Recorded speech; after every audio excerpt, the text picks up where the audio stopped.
Welcome to Voice of Reason. What I see we have, really, I will call it a default rather than a deliberately designed architecture. Yeah, because ordinarily, a security architecture should actually start from the grand strategic level. Where we need to work harder, obviously, is the review in the face of emerging threats.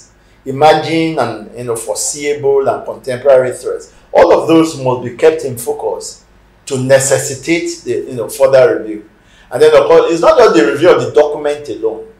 The update of the capacity of the security sector as a whole, the equipment and state-of-the-art gadgets that are available. Because everything goes together. It's not just the document in isolation.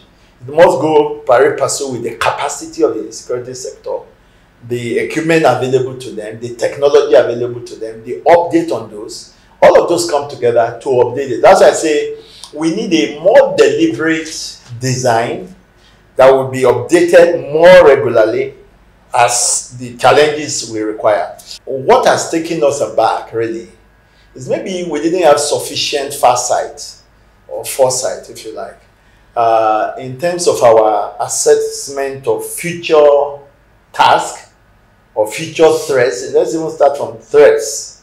Future threats. Because at the time, if you remember when the military left that would have been a good time to also review what are likely to be future tasks, future threats, and what kind of war do we see our armed forces fighting in the next 10, 15, 20 years, 25 years. That's our nation's plan. And then you then look at what kind of equipping policy you need to come out, future, looking at that future. And then so you begin to re-equip your military accordingly.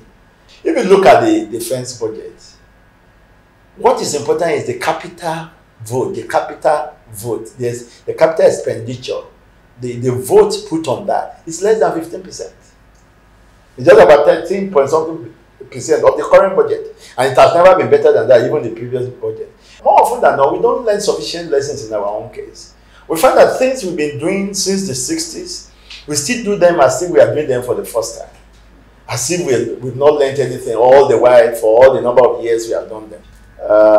You are not too sure what you see as some aggravated security situation is being seen by another person as maybe an advancement of his own cause or his own interest.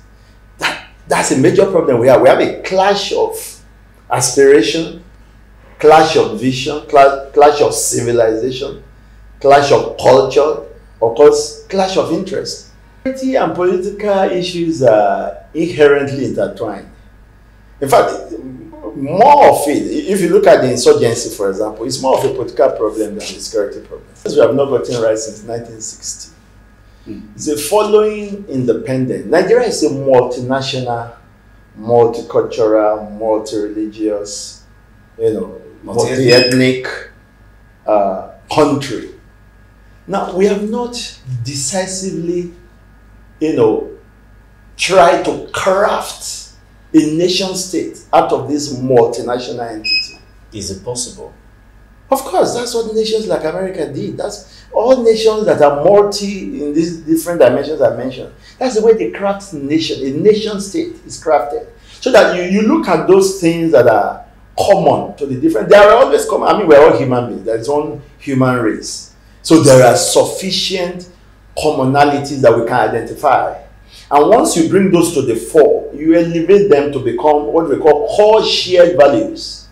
That we can ignore the differences, we can put those things aside and focus on those set of shared core values that we all agree on, that the man in Sokoto will be willing to die for, the man in Lagos will be willing to die for, the man in Calabar, in Ayoola.